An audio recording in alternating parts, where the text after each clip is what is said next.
ግብጽ እና ጅቡቲ የቀይ ባህር አስተዳደር የተጎራባች ሀገራት ብቸኛ ኃላፊነት እንደሆነ መስማማታቸው ተገለጸ። ቻይና የዶናልድ ትራምፕ ታሪፍ ለመቋቋም ምን አይነት እርምጃዎችን ልትወስድ ትችላለች? ሰላም ውድ የኢትዮጵያ ዴይሊ ተመልካቾች፣ እናንተን ይመጥናሉ ብታውቋቸው ይጠቅማሉ ያልናቸው መረጃዎች ይዘን መጥተናል። እንደተለመደው ላይክ፣ ሼር እንዲሁም ለቻናል አዲስ የሆናችሁ ቻናሉን ሰብስክራይብ በማድረግ ቤተሰብ እንድትሆኑ በአክብሮት ስንጠይቅ ወደ ዕለቱ መረጃ እንሄዳለን። ግብጽ እና ጅቡቲ የቀይ ባህር እና የኤደን ባህረ ሰላጤ የአስተዳደርና የጸጥታ ጉዳይ የውሃ አካላቱን የሚጎራበቱ ሀገራት ብቻ ኃላፊነት እንደሆነ መስማማታቸውን የግብጽ ፕሬዝዳንት አብድል ፈታህ አልሲሲ ተናገሩ። ረቡዕ ሚያዝያ 15 2017 ዓ.ም ለይፋዊ የአንድ ቀን ጉብኝት ወደ ጅቡቲ ተጉዘው የነበሩት የግብጽ ፕሬዝዳንት አልሲሲ ከሀገሪቱ ፕሬዝዳንት ኢስማኤል ኡማር ጊል ጋር ተገናኝተው ንግግር አድርገዋል። ሁለቱ መሪዎች ቀጠናዊ ጉዳይ ላይ መነጋገራቸውን የገለጹት የጅቡቲው ፕሬዝዳንት ኢስማኤል በዚህ ንግግር የሶማሊያና የሱዳን ጉዳይ መነሳቱም ተጠቅሷል። እነዚህ ፕሬዝዳንት ኢስማኤል ገለጻ ሁለቱ መሪዎች የተነጋገሩበት ሌላኛው ቀጠናዊ ጉዳይ የቀይ ባህርና የኤደን ባህረ ሰላጤን የሚመለከት ነው። ሀገሪቱ ቀይ ባህርና የኤደን ባህረ ሰላጤ የሚያገናኘውን የባቡኤል ማንበል የባህር ወሽመጥ በተመለከተ መናገራቸውን የጅቡቲ ፕሬዝዳንት አስታውቀዋል። ይህ የባህር ወሽመጥ በጅቡቲ በኤርትራና በየመን የሚገኝ ስትራቴጂክ አካባቢ ነው። በሁለቱ ፕሬዝዳንቶች በዚህ የባህር ወሽመጥ የደህንነት ሁኔታ ላይ እንደተወያዩ ተገልጿል። ወሳኝ የዓለም አቀፍ ንግድ መተላለፊያ በሆነው ቀይ ባህር ነፃ የባህር ንግድ እንቅስቃሴ እንዲኖር ለማስቻልና የባህሩን መረጋጋት ለማረጋገጥ የሚያደርጉትን ትብብር ለማጠናከር እንደተስማሙም የጅቡቲ ፕሬዝዳንት ኢስማኤል አስታውቀዋል። የግብጽ ፕሬዝዳንት አብዱል ፈታህ አልሲሲ በበኩላቸው ባደረጉት ንግግር አፍሪካ ቀንድና የቀይ ባህር ቀጠና ወቅታዊ ሁኔታ በተመለከተ ከጅቡቲው ፕሬዝዳንት ጋር ሰፊ ውይይት ማድረጋቸውን ገልጸዋል። ሁለቱ ሀገራት በቀይ ባህር ላይ የሚያጋጥሟቸውን የጋራ ተግዳሮቶች በተመለከተም ንግግር መደረጉም ተጠቅሷል። ፕሬዝዳንት አልሲሲ በንግግራቸው በወሳኝ የዓለም አቀፍ ንግድ መስመሮች ላይ የሚቃጣን ማንኛውም የደህንነትና በነጻነት የመጓዝ አደጋዎችን በማያሻማ ሁኔታ እንደምትቃወም አረጋግጣለች ሲሉ ከጅቡቲው ፕሬዝዳንት ጋር የተስማሙበትን ነጥብ አንስተዋል። በተጨማሪም ለቀጠናዊ የደህንነት መርሆችና መሰረቶች ለመገዛትን አስፈላጊነትን በተመለከተም መግባባት ላይ እንደደረሱ ፕሬዝዳንቱ ተናግረዋል።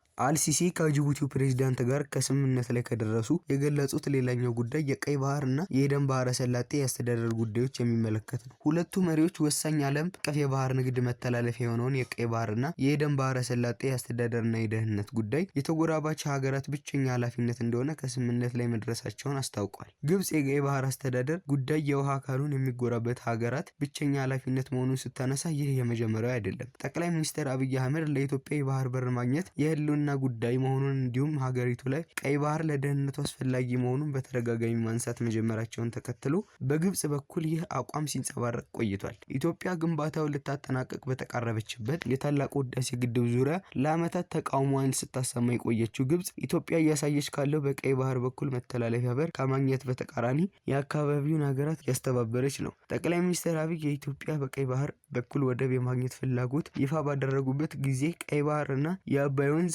ኢትዮጵያን የሚበይኑ የተፈጥሮ ሀብቶች ናቸው ማለታቸውም አይዘነጋም። የሶማሌ የውጭ ጉዳይ ሚኒስትር አህመድ ሞአሊ ፊቅ ታህሳስ ወር ላይ የግብጽ በተጓዙበት ወቅትም ይህ የግብጽ አቋም ተነስቶ ነበር። የግብጽ የውጭ ጉዳይ ሚኒስትር ባድር አብዱላቲ ባደረጉት ንግግር ቀይ ባህርን ሊጠቀሙ የሚገባው ተጎራባች ሀገራት ብቻ እንደሆኑ እና ሌላ አካል ወደ ቀይ ባህር እንዲገባ ሊፈቀድለት እንደማይገባ ተናግረው ነበር። ባለፈው መጋቢት ወር ላይ ኤርትራው የውጭ ጉዳይ ሚኒስቴር ኦስማን ሳለህ ወደ ግብጽ ተጉዘው ከፕሬዝዳንት አልሲሲ ጋር በተነጋገሩበት ወቅትም በተመሳሳይ የቀይ ባህር አስተዳደር እና ደህንነት ጉዳይ የተጎራባቾች ሀገራት ብቸኛ ሚና እንደሆነ መስማማታቸው ተገልጾ ነበር። ኢትዮጵያ የባህር በር የማግኘት ፍላጎቷን ለማሳካት ሶማሌ እንደ ራሷ ግዛት ከመጥቆጥራት ሶማሌላንድ ጋር ታህሳስ 2016 ዓ.ም ስምምነት ላይ ደርሳ የነበረ ቢሆንም ስምምነቱ ተግባራዊ ሳይሆን ቀርቷል። ከሶማሌላንድ ጋር የነበረው ስምምነት ኢትዮጵያ የባህር ጦር ሰፈር ወደብ እንድታገኝ የሚያስችል እንደሆነ ገልጾ ነበር። ከዚህ በኋላ በኢትዮጵያ በቱርክ አማካኝነት ከሶማሊያ ጋር የወደብ ተጠቃሚነት ለማግኘት የሚያስችል ስምምነት ላይ ቢደርሱም ሞቃዲሾ ለኢትዮጵያ የባህር በር ጦር ሰፈር አልሸጥም ብላ ገልጻለች። ቻይና የዶናልድ ትራምፕን ታሪፍ ለመቋቋም ምን አይነት እርምጃዎችን ልትወስድ ትችላለች? የዓለማችን ግዙፍ ኢኮኖሚ ባለቤት የሆኑት አሜሪካና ቻይና በንግድ ጦርነት ውስጥ ናቸው። ዶናልድ ትራምፕ የቻይና ወደ አሜሪካ የምትልካቸው ምርቶች ላይ የ245% ታሪፍ ጥለዋል። ቻይና በምላሹ ከአሜሪካ የሚገቡ ምርቶች ላይ የ125% ታሪፍ ጥላለች። ሸማቾች፣ የንግድ ተቋማትና ገበያዎች ዓለም አቀፍ ግሽበት ይከሰታል በሚል ስጋት ውስጥ ናቸው። የፕሬዝዳንት ዢ ጂንፒንግ መንግስት ለውይይት ክፍት መሆኑን በተደጋጋሚ ይናገራል። ይሁን እንጂ አስፈላጊ ከሆነ አሜሪካንን እስከ መጨረሻው ድረስ ለመጋፈጥ ዝግጁ መሆኑን አስጠንቅቀዋል። ቻይና የአሜሪካውን ፕሬዝዳንት ዶናልድ ትራምፕ ታሪፍን ለመመከት ያሏት አማራጮች ምን ናቸው? የሚደርስባትን ጫና ተቋቁሞ መቀጠል። ቻይና የዓለማችን ባለ ግዙፍ የኢኮኖሚ ሀገር ናት። ስለዚህ ከትንንሽ ሀገራት በተሻለ የተጣለባትን ታሪፍ የመቋቋም አቅም አላት። ከ1 ቢሊዮን በላይ ሕዝብ ያላት ቻይና ወደ አሜሪካ በምትልካቸው ምርቶች ላይ የተጣለውን ታሪፍ የሚያስከትለውን የዋጋ ጭማሪ ለመመከት ሰፊ የሀገር ውስጥ ገበያዋን ልትጠቀም ትችላለች። በእርግጥ ቤጂንግ አሁን ዜጎቿ ገንዘባቸውን እንዲያመጡ እንዲሸምቱ ማድረግና ሌላ ብዙ እንዲሰሩ መስራት ይጠበቅባቸው ይችላል። ነገር ግን በቤት እቃዎች ላይ እንዲሁም ጡረተኞች ወደ ተለያዩ ስፍራዎች ሲንቀሳቀሱ የሚጠቀሙት የባቡር ትኬት ላይ የሚኖሩ ድጎማዎች ላይ ለውጥ ሊመጣል ተብሎ ይታመናል። የትራምፕ ታሪፍ ለቻይና ኮሚኒስት ፓርቲ የሀገር ውስጥ ሸማቾች አቅምን አሟጦ እንደሚጠቀም የእድል በር ከፍቶለታል። ፓርቲው በቻይና የህዝብ ተቃውሞ ይገጥመኛል ብሎ የሚሰጋ አይደለም። መሪዎች በተመራጭ የድምፅ ውሳኔ ወንበር ላይ የሚያስቀምጥ ምርጫም በቅርቡ አይኖርም። የምጣኔ ሀብቱ በዶናልድ ትራምፕ ታሪፍ የተነሳ የሚገባበት ቅርቃር አጋራቸው በእድገት መሰላል ላይ ስትወጣ ብቻ በተመለከቱ ወጣት ቻይኖች ግርታን ሊፈጥር ይችላል። ፓርቲው ግን በመንግስት የመገናኛ ብዙሃን በሀገሪቱ ምርቶች ላይ የተጣለውን ታሪፍ ለመመከት የብሔራዊ ስሜትን እንደ ደጀን አድርጎ ለመጠቀም ሲሞክር ተስተውሏል። ፕሬዝዳንት ሺ ጂንፒንግ ምናልባት ትንሽ ስጋት ሽው ሊላቸው ቢችልም እስካሁን ያለው በራስ መተማመንና አልበገር ባይነት ስሜት ነው። አንድ የሀገሪቱ ባለስልጣን ህዝቡን ሰማይ አይደፋብንም ሲሉ ለማረጋጋትም ሞክረዋል። በመጪው ዘመን ላይ መዋለ ንዋይ ማፍሰስ።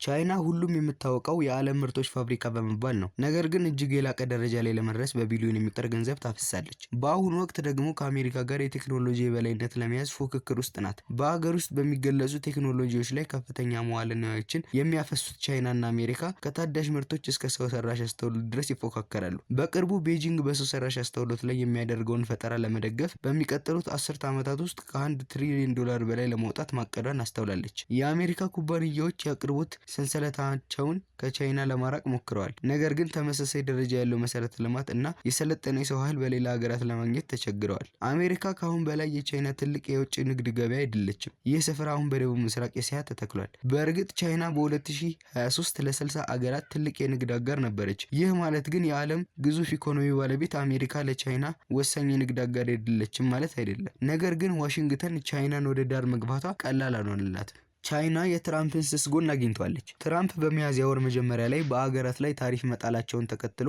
የአውሮፓና አሜሪካ አክሲዮን ላይ የቦንድ ገበያዎች እያሽቆለቆለ ሄዷል። ዶናልድ ትራምፕ ምንም እንኳን ታሪፍ የተዛባውን የንግድ ሚዛን ለማስተካከል የሚረዳ መድኃኒት ነው ቢሉትም የሆነ ግን በተቃራኒው ነው። ይህንን ተከትሎም ዶናልድ ትራምፕ ታሪፎቹ ለ90 ቀናት ተግባራዊ ከመሆን እንዲዘገዩ ወስነው ትራምፕ ከቻይና ጋር የገቡትን የንግድ ውዝግብ ለማርገብ እንደሚፈልጉ ፍንጭ ተሰጥተው በቻይና ምርቶች ላይ የሚጣለውን ታሪፍ በከፍተኛ ሁኔታ ይቀንሳል፣ ነገር ግን ዜሮ አይሆንም ብለዋል። ተንታኞች ቤጂንግ አሁን ዶናልድ ትራምፕን የቦንድ ገበያ እንደሚረብሻቸው አውቀዋለች ሲሉ ተናግረዋል። ቻይና 700 ቢሊዮን ዶላር የአሜሪካን መንግስት ቦንድ ይዛለች። አንዳንዶች ይህ ለቤጂንግ ጥቅም ይሰጣል ብለው ይከራከራሉ። የቻይና መገናኛ ብዙሃን የአሜሪካ ቦንድ ግዥን እንደ መሳሪያ ልትጠቀምበት እንደምትችልም ይናገራሉ። ነገር ግን ቻይና እንደዚህ አይነት ተግባር ምንም ጉዳት ሳይደርስባት እንደማትወጣ ባለሙያዎች ያስጠነቅቃሉ። ይልቁን የቤጂንግ ኢንቨስትመንቶች በቦንድ ገበያ ላይ ከፍተኛ ኪሳራ ያስከትላሉ፣ እንዲሁም የቻይና መገበያ ገንዘብም እንዳይረጋጋ ያደርጋል ሲሉ ሙከራቸውን ሰጥተዋል። ቻይና የአሜሪካ መንግስት ቦንድ ላይ ጫና ከማድረግ የምትችለው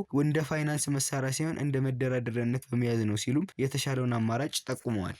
ብርቅዬ ማዕድናትን መያዝ። ቻይና ለተሻሻሉ የቴክኖሎጂ ምርቶች ማምረቻ የሚያገለግሉትን ብርቅዬ ማዕድናትን በማውጣትና በማጣራት ቀዳሚ መሆኗን ከዶናልድ ትራምፕ ጋር በተገኙበት የንግድ ጦርነት የበላይነት ሊሰጣት ይችላል። ቻይና እነዚህ ብርቅዬ ማዕድናት ከፍተኛ መጠን ያላቸው ክምችት አላት። ለምሳሌ በኤሌክትሪክ ተሽከርካሪዎችና በነፋስ ተርባይኖች ውስጥ ጥቅም ላይ የሚውለው ጂስፖርሲየም እና ቤጄት ሞተሮች ውስጥ ሙቀት ለመቋቋም የሚያስፈልገው ያቴሪየም ተጠቃሽ ናቸው። ቤጂንግ የሰው ሰራሽ አስተውሎት ኤአይ ቺፕስን ለመስራት አስፈላጊ የሆኑትን ጨምሮ 7 ብርቅዬ ማዕድናትን ወደ አሜሪካ መላክን በመገደብ ትራምፕ ለጣሉት ታሪፍ አጸፋውን መልሳለች። በዓለም አቀፍ ኢንጂነር ኤጀንሲ ግምት መሰረት ቻይና 61 በመቶ የሚሆኑት ብርቅዬ ማዕድናትን በማውጣት እና 92 በመቶውን ደግሞ በማጣራት በዓለም ጉልህ ሚና አላት። አውስትራሊያ፣ ጃፓን እና ቪየትናም ብርቅዬ ማዕድናትን ማውጣት የጀመሩት ቢሆንም ከቻይና የአቅርቦት ሰንሰለት ለመላቀቅ ዓመታትን ይወስድባቸዋል። በአውሮፓውያኑ 2024 ቻይና ለተለያዩ የማምረቻ ሂደቱ ወሳኝ የሆኑትን ብርቅዬ ማዕድን ወደ ውጭ መላክ አግዳለች። በዚህ የቻይና እርምጃ የተደናገጡ ሀገራት ለመግዛት የሚያደርጉት መራኮት ውስጥ የማዕድናቱ ዋጋ አሻቅቧል። በተመሳሳይ ቻይና ብርቅዬ ማዕድናት ላይ የወሰደችው የቅርብ ጊዜ እርምጃ ከኤሌክትሪክ ተሽከርካሪዎች አምራቾች እስከ መከላከያ ተቋማት ድረስ ጉዳት ሊያደርስ ይችላል። ይህ እርምጃም በአሜሪካ መከላከያ ኢንዱስትሪ ላይ የሚያደርገው ተጽዕኖ ከፍተኛ ይሆናል ያሉት የጂንጀር ኢንተርናሽናል ትሬድ ኤንድ ኢንቨስትመንት ዳይሬክተሩ ቶማስ ክሩመር ናቸው። ለዛሬ የነበሩ መረጃዎች እነዚህን ይመስሉ ነበር። አብራችሁን እስከ መጨረሻው ደቂቃ ድረስ ስለቆያችሁ እያመሰገንን ሌሎች የኢትዮጵያ ዴይሊ ዝግጅቶች እንዲደርሷችሁ ላይክ፣ ሼር፣ ሰብስክራይብ ማድረግ እንዳይረሳ እያልን ለዛሬ እዚህ ላይ እናበቃለን። መረጃውን ሳቀብላችሁ የነበርኩት እኔ ማቲያስ ታደሰ ነኝ። መልካም ጊዜ